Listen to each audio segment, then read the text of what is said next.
Good morning everyone, welcome to our YouTube channel. Subject हमने start किया क्या, soil mechanics. ठीक है, आज के टॉपिक में आज की सेशन में हम डिस्कस करने वाले हैं सॉइल मैकेनिक्स के बारे में। तो सॉइल मैकेनिक्स जो सब्जेक्ट है हमारे लिए कॉम्पिटिटिव एग्जाम, जैसे कि एमपीपीएससी आरआरबी जेई का एग्जाम होता है, तो इनके पॉइंट ऑफ व्यू से देखा जाए तो काफी ज्यादा वेटेज वाला सब्जेक्ट है। तो चलिए हम लोग डिस्कस कर लेते हैं। सबसे पहले हम जैसे सॉइल मैकेनिक्स स्टार्ट कर रहे हैं तो इसके और अदर नेम क्या है। जैसे कि हम यहाँ पे सॉइल मैकेनिक्स हुआ, तो सॉइल जो मैकेनिक्स है इसी को ही और दूसरे नाम में क्या बोला जाता है, जियो टेक्निकल इंजीनियरिंग। क्या बोला जाता है इसको, जियो टेक्निकल इंजीनियरिंग। और जियो टेक्निकल इंजीनियरिंग को ही हम क्या कहते हैं, फाउंडेशन इंजीनियरिंग। क्या बोला जाता है इसको, फाउंडेशन इंजीनियरिंग। तो जो मतलब कि हर एक टॉपिक हम यहाँ पे डिटेल्स में पढ़ेंगे, ये इसके अदर नेम है।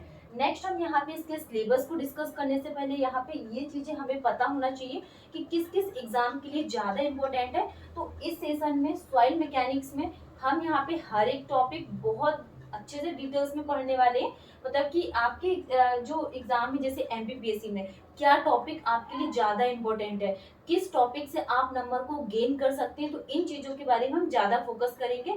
एंड इसमें हम यहाँ पे क्वेश्चंस भी देखेंगे कि किस तरीके से क्वेश्चंस एग्जाम में फ्रेम होते हैं एंड आप ज्यादा से ज्यादा मार्क्स कैसे गेन कर सकते हो। तो फर्स्ट हम यहाँ पे क्या वेटेज के बारे में डिस्कस कर लेते हैं, अगर आपको वेटेज पता होगा। ठीक है, तो जैसे कि हम बात करने वाले एमपीपीएससी एई का एग्जाम होता है असिस्टेंट इंजीनियर का। तो इस एग्जाम में कितना नंबर ऑफ वेटेज है इसका, 8 to 10 नंबर ऑफ क्वेश्चंस पूछे जाते हैं, फिक्स है। इसमें से न्यूमेरिकल्स भी पूछे जाते हैं। नेक्स्ट हमारे पास एग्जाम होता है एसएससी जेई का जूनियर इंजीनियर। तो जूनियर इंजीनियर में इसके 8 to 10 क्वेश्चंस पूछे जाते हैं। सब इंजीनियर के एग्जाम में भी 7 to 8 क्वेश्चंस पूछे जाते हैं एमपी व्यापम सब इंजीनियर में। जैसे आरआरबी जेई का एग्जाम होता है, आरआरबी जूनियर इंजीनियर का एग्जाम जैसे रिसेंट में कंडक्ट होने वाला है दिसंबर, सीबीटी 2, इसका मतलब कि दिसंबर 2 मंथ बाद होगा। तो इसमें जो क्वेश्चंस पूछे जाते हैं इसमें भी 6 to 7 नंबर ऑफ क्वेश्चंस पूछे जाते हैं। तो इन सब एग्जाम के कंपैरिजन अगर हम देखा जाए तो ये जो सब्जेक्ट है ये काफी ज्यादा इम्पोर्टेंट है। हम इसमें ज्यादा जो इम्पोर्टेंट टॉपिक है उनमें ज्यादा फोकस करेंगे, जिससे आप क्या मतलब कि स्मार्ट स्टडी करें एंड नंबर भी काफी ज्यादा गेन कर लो। तो सबसे पहले हम यहाँ पे इसको स्टार्ट करने से पहले इसका इंट्रोडक्शन एंड ओरिजिन, हमें सिलेबस पता होना चाहिए कि क्या हमें पढ़ना है चैप्टर्स में।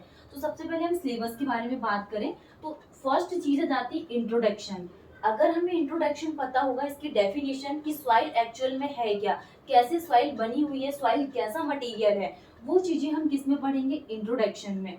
कि सॉइल के फादर क्या है, कब सॉइल कौन से साइंटिस्ट ने मतलब कि इसको क्या खोज किए थे। नेक्स्ट हम बात करेंगे basic definition and their relationship. तो जो सेकेंड यूनिट आ जाती है basic definition and their relationship, ये बहुत इंपॉर्टेंट है। 100% यहाँ से क्वेश्चंस पूछे जाते हैं। तो जो चैप्टर नंबर 2 है इसमें हम क्या पढ़ेंगे, प्रॉपर्टीज ऑफ सॉइल के बारे में, कि सॉइल की प्रॉपर्टीज क्या है। इंडेक्स प्रॉपर्टी ऑफ सॉइल के बारे में डिस्कस करेंगे। इंडेक्स प्रॉपर्टी ऑफ सॉइल में हम यहाँ पे वाटर कंटेंट को कैसे डिटरमाइन किया जाता है, इसकी मेथड्स क्या है, डेंसिटी के बारे में डिस्कस करेंगे, वो क्या है यूनिट नंबर सेकेंड में डिस्कस करेंगे। इसमें जो हर एक टॉपिक है बहुत इंपॉर्टेंट है। जैसे कि इंडेक्स प्रॉपर्टी है, इंडेक्स प्रॉपर्टी भी 100% फिक्स है। नेक्स्ट हम बात करने वाले हैं क्लासिफिकेशन ऑफ सॉइल। तो जो क्लासिफिकेशन ऑफ सॉइल है ये भी बहुत इंपॉर्टेंट है। इसमें हम क्या पढ़ेंगे यहाँ पे जैसे कि वेल ग्रेडेड ग्रेवल क्या होती हैं, वेल ग्रेडेड सैंड क्या होती है, सैंड शिल्ड क्ले, इन सब के बारे में डिस्कस करेंगे किसमें, क्लासिफिकेशन ऑफ सॉइल में। कि यूनिफाइड क्लासिफिकेशन क्या, हाईवे रिसर्च बोर्ड क्लासिफिकेशन के बारे में भी इसमें डिस्कस करने वाले हैं। क्ले मिनरोलॉजी, जैसे कि कायोलिनाइट होता है, इलाइट होता है, मॉन्ट मोरेलोनाइट होता है, मतलब ये जो क्ले मिनरोलॉजी होती है ये भी बहुत इंपॉर्टेंट है। तो ये क्लासिफिकेशन ऑफ सॉइल में आ जाता है। नेक्स्ट हम परमेबिलिटी ऑफ सॉइल के बारे में डिस्कस करेंगे कि परमेबिलिटी की एक्चुअल में डेफिनेशन क्या होती है, कितने इसको पार्ट में डिवाइड किया गया एंड इसके साइज के बारे में ज्यादा क्वेश्चंस पूछे जाते हैं। ठीक है, सीपेज एनालिसिस के बारे में हम डिस्कस करेंगे कि सीपेज एनालिसिस की क्या डेफिनेशन होती है, सीपेज फोर्स क्या होता है, क्या इसका फॉर्मूला होता है। नेक्स्ट हमारे पास आ जाता है क्या, स्ट्रेस डिस्ट्रीब्यूशन इन सॉइल, मतलब कि हमारे पास अगर सॉइल है, सॉइल में कैसे यहाँ पे स्ट्रेस का डिस्ट्रीब्यूशन हो रहा है। ठीक है। जैसे बॉर्नियस थ्योरी हम पढ़ेंगे, वेस्टरगार्ड थ्योरी पढ़ेंगे, ये सब चीजें। कॉम्पैक्शन के बारे में बात करेंगे कि कॉम्पैक्शन क्या होता है। जैसे कि अगर हमारे पास सॉइल है, सॉइल में क्या है, ये सॉइल है, ठीक है। सॉइल में अगर वाटर प्रेजेंट है तो वाटर प्रेजेंट है तो इसमें कॉम्पैक्शन का क्या इफेक्ट पड़ेगा। और जैसे एयर प्रेजेंट है अगर, ठीक है, तो ये सब चीजें कॉम्पैक्शन में हम लोग देखने वाले। नेक्स्ट हमारे पास कंसोलिडेशन एंड क्या कंप्रेसिबिलिटी आ जाएगी। अगर सॉइल है, सॉइल को अगर हम कंप्रेस करते जा रहे हैं तो उससे क्या रिमूव होगा, एयर होगा, वाटर होगा, तो वो चीजें हम यहाँ किसमें कंसोलिडेशन एंड कंप्रेसिबिलिटी में डिस्कस करेंगे। नेक्स्ट हमारे पास शेयर स्ट्रेंथ ऑफ सॉइल आ जाएगी।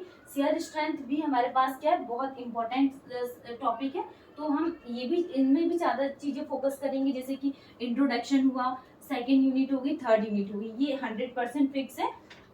देन हमारे पास जो क्वेश्चंस पूछे जाते हैं, ये shear strength of soil topic हो गया। जैसे कि earth pressure and retaining wall, तो जो earth pressure and retaining wall में दो चीजें आ जाती, active earth pressure, passive earth pressure at rest की कंडीशन। तो 3 स्टेज होती है इसमें, जिसमें से क्वेश्चंस फ्रेम होते हैं। कौन कौन सी, एक तो एक्टिव की स्टेज होती है, पैसिव की स्टेज होती है, और एट रेस्ट की कंडीशन होती है, ठीक है। तो इसकी क्या डेफिनेशन है वो हम यहाँ पे डिटेल्स में चैप्टर में डिस्कस करेंगे। नेक्स्ट हमारे पास फाउंडेशन आ जाता है। फाउंडेशन जनरली अगर हम बात करें कि जो फाउंडेशन होती है, फाउंडेशन का क्या वर्क है, कितने टाइप से होते हैं। जैसे कि यहाँ पे सैलो फाउंडेशन होता है, दूसरा हमारे पास डीप फाउंडेशन होता है। तो सैलो में कितने टाइप होते हैं, डीप में कितने टाइप होते हैं, तो इसकी स्टडी हम करेंगे शैलो एंड डीप फाउंडेशन। तो सैलो एंड डीप फाउंडेशन जो टॉपिक है, इससे क्वेश्चंस 100% पूछे जाते हैं। जैसे हमारा एमपीपीएससी का एग्जाम हुआ, ठीक है, एसएससी जेई के एग्जाम में, तो इसमें से क्वेश्चंस पूछे जाते हैं। सैलो हुआ, डीप हुआ, जैसे कि डेप्थ ऑफ फाउंडेशन है divided by width greater than equal to 1 less than equal to 1, ये टरजागी ने दिया कि किसने, स्कैम्पटन ने दिया। तो ये चीजें हम इसमें डिस्कस करेंगे। हमारे पास 12th में चैप्टर नंबर बात करें तो सॉइल के स्टेबलाइजेशन के बारे में बात करेंगे, सॉइल का कैसे एक्सप्लोरेशन हुआ। एंड फिर हम यहाँ पे जो लास्ट यूनिट हमारी बच जाती, stability and analysis of slope के बारे में डिस्कस करेंगे, ठीक है। तो ये था हमारा इंट्रोडक्शन, हमने इंट्रोडक्शन के बारे में डिस्कस कर लिए। अब हमारा टॉपिक स्टार्ट होता है यहाँ पे चैप्टर नंबर 1। तो सबसे पहले हम यहाँ पे चैप्टर नंबर 1 स्टार्ट करने से पहले कुछ और चीजें हम लोग डिस्कस कर लेते हैं, हमें क्या क्या हम पढ़ने वाले हैं। जैसा हमने यहाँ पे सिलेबस के बारे में डिस्कस कर लिया, आप लोग इसके सिलेबस को रीड करना, इसमें से ये एनालिसिस करना, क्वेश्चंस देखना आप उठा के कि किस तरीके से क्वेश्चंस आते हैं। तो हम यहाँ पे चैप्टर नंबर 1 स्टार्ट करते हैं। अब क्या फर्स्ट नाम है इंट्रोडक्शन का, सॉइल का ओरिजिन कैसे हुआ एंड इसकी प्रॉपर्टीज के बारे में। जैसे कि हमारे पास क्या है, ये सॉइल है, ठीक है, हमने सॉइल ले लिया, तो सॉइल कैसा मटेरियल है, कैसे इसको बनाया गया, हमें ये चीज पता होनी चाहिए। तो बात करें सॉइल कैसा मटेरियल है, तो सॉइल क्या अनकंसोलिडेटेड मटेरियल है। अब आप लोग मुझे ये बताइए कि अनकंसोलिडेटेड का मतलब क्या होता है, कैसे सॉइल बनी हुई है। तो अनकंसोलिडेटेड का मतलब क्या होता है, एयर, वाटर और सॉलिड, तो इन चीजों से मिलकर हमारे पास क्या बनी हुई है, सॉइल बनी हुई है, ठीक है। एमपीपीएससी 2019 में ये क्वेश्चन पूछा हुआ था कि father of soil mechanics, soil mechanics के फादर कौन है। तो कौन है सॉइल मैकेनिक्स के फादर, डॉक्टर, कौन है, डॉक्टर कर्ल टरजागी, कौन है, डॉक्टर कर्ल टरजागी। डॉक्टर कर्ल टरजागी क्या है, सॉइल मैकेनिक्स के फादर है, और इन्हें लेटिन वर्ड में बताया था 1925 में, ठीक है। नेक्स्ट हम बात करने वाले हैं यहाँ पे, ये आपको बहुत मतलब ध्यान रखना है, ये मतलब 1 लाइनर क्वेश्चंस एसएससी जेई में भी पूछ लेगा, या फिर आप कोई भी अदर एग्जाम जो भी देते हैं जैसे आरआरबी जेई एमपीपीएससी, इसमें भी पूछ लेते हैं। नेक्स्ट हम यहाँ पे इसकी स्पेसिफिक सरफेस के लिए बात करें, स्पेसिफिक सरफेस भी बहुत एग्जाम में पूछा हुआ है कि स्पेसिफिक सरफेस क्या होता है। तो सरफेस एरिया डिवाइडेड बाय क्या आ जाएगा यहाँ पे, मास या फिर वॉल्यूम, क्या आ जाएगा, surface area divided by mass और वॉल्यूम को क्या बोला जाता है, स्पेसिफिक सरफेस बोला जाता है। अब अगर हम बात करें कि स्पेसिफिक सरफेस क्या होता है, टोटल एरिया ऑफ सरफेस, ये सरफेस है, इसका क्या total area, total area of surface of grain per unit mass, ठीक है, टोटल इसका एरिया पर यूनिट मास को हम क्या कहते हैं, स्पेसिफिक सरफेस।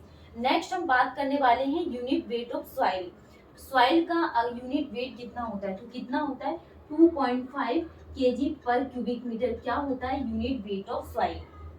ठीक है, तो ये चीजें हमने डिस्कस कर ली सॉइल के ओरिजिन के बारे में एंड इसकी प्रॉपर्टीज के बारे में, फादर कौन है सॉइल मैकेनिक्स के।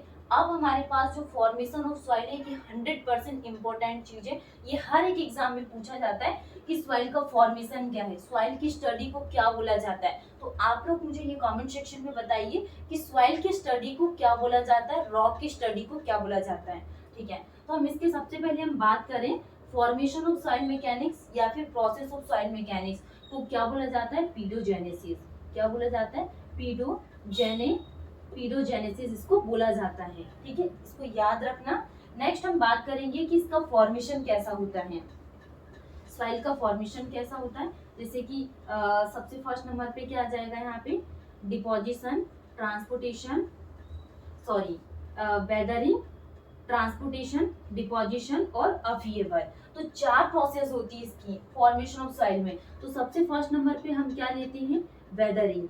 आपके पास डायरेक्टली ये क्वेश्चन फ्रेम होता है, ये क्या है, ऐसे ही पूछ लेंगे कि सॉइल का क्या फॉर्मेशन है। फर्स्ट क्या है, वेदरिंग। सेकंड क्या है, ट्रांसपोर्टेशन।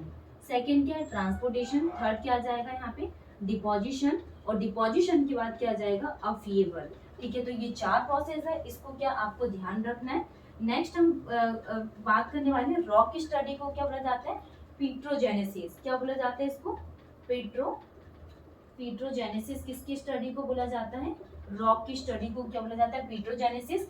और अगर हम सॉइल की भी बात करें कि सॉइल कितने टाइप की होती है, वो भी हम लोग थोड़ा सा देख लेते हैं। देन उसके बाद कल की क्लास में हम डिस्कस करेंगे यहाँ पे आगे की प्रोसेस को। ठीक है, जिसे हम सॉइल के लिए बात करें तो सॉइल कितने टाइप के होते हैं, 2 टाइप का। पहला क्या होता है, कोहेजन लीज सॉइल। क्या होता है, कोहेजन लीज। सेकंड क्या होता है, कोहेसिव। तो कोहेजन लीज सॉइल किसको बोला जाता है, जो बड़े साइज के पार्टिकल्स होते हैं, कोर्स ग्रेन सॉइल को ही क्या बोला जाता है, कोहेजन लीज। एंड जो छोटे साइज के पार्टिकल्स होते हैं उसको क्या बोला जाता है, कोहेसिव। तो आज की क्लास में हमने डिस्कस कर लिया सिलेबस एंड इसके क्या क्या चीजें हमारे लिए इम्पोर्टेंट है वो देख लिया।